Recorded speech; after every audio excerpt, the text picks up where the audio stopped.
আসসালামু আলাইকুম। আজকে আমি আলু দিয়ে মাছের ডিম দিয়ে ঢ্যাঁড়স রান্না করে দেখাবো। এই রান্নাটি খেতে কতটা মজার হয় আপনারা যদি বাসায় একবার না বানান কখনোই বুঝতে পারবে না। রেসিপিটি ভালো লাগলে আমার পেজে আমার পাশে থেকে আমাকে অবশ্যই ফলো করে নেবেন।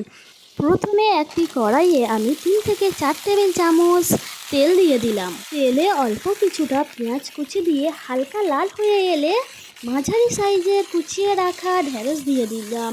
ঢ্যাঁড়সটিকে ভালো করে ভেজে নিতে হবে লবণ দিয়ে।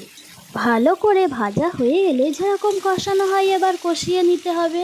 আমি এখানে হলুদ গুঁড়া 2 টেবিল চামচ দিয়ে দিয়েছি, ঝালের গুঁড়া 2 টেবিল চামচ দিয়ে দিয়েছি, আদা রসুনও দিয়ে দেবে 2 টেবিল চামচ। আমার এখানে আদা রসুনটা স্কিপ হয়ে গিয়েছে।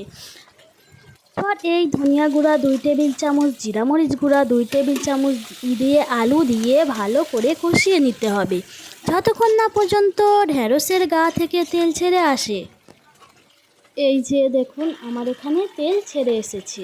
ঢ্যাঁড়সের গা থেকে তেল ছেড়ে আসলে নাড়াচাড়া করে নিয়ে পরিমাপ মতো জল দিয়ে দেবে। অল্প খানিকটা জল দিলেই হবে, ঢ্যাঁড়সটা হালকা ডুবে গেলেই হবে, কেননা এটা শুকনো শুকনো করে রান্না হবে।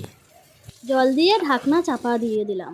ঢ্যাঁড়সটা ওদিকে ফুটতে থাক, আমি এখানে মাছের ডিমটা ভেজে নিচ্ছি। মাছের ডিমে ঝালের গুঁড়া, হলুদ গুঁড়া, লবণ দিয়ে ভালো ভেজে নিচ্ছি কড়াই। এই রেসিপিটি আমার ছেলে খুবই পছন্দ করে, বিশেষ করে বাচ্চারা এই রেসিপিটি ভীষণ পছন্দ করে। ওদিকে ঢ্যাঁড়স সেদ্ধ হয়ে গিয়ে এসেছে, এদিকে মাছের ডিম ভাজা হয়ে গিয়েছে। মাছের ডিম ভাজা হয়ে গেলে ঢ্যাঁড়সের মধ্যে মাছের ডিমগুলো দিয়ে দেব। দিয়ে অল্প খানিকটা জিরে মরিচ গুঁড়ো ছড়িয়ে দিয়ে দেব। দিলে এখানে আমার রান্না কমপ্লিট। আমার রান্নাটি ভালো লাগলে আপনারা প্লিজ লাইক, কমেন্ট, শেয়ার করে বলে দেবেন আমাকে। ধন্যবাদ পাশে থাকা।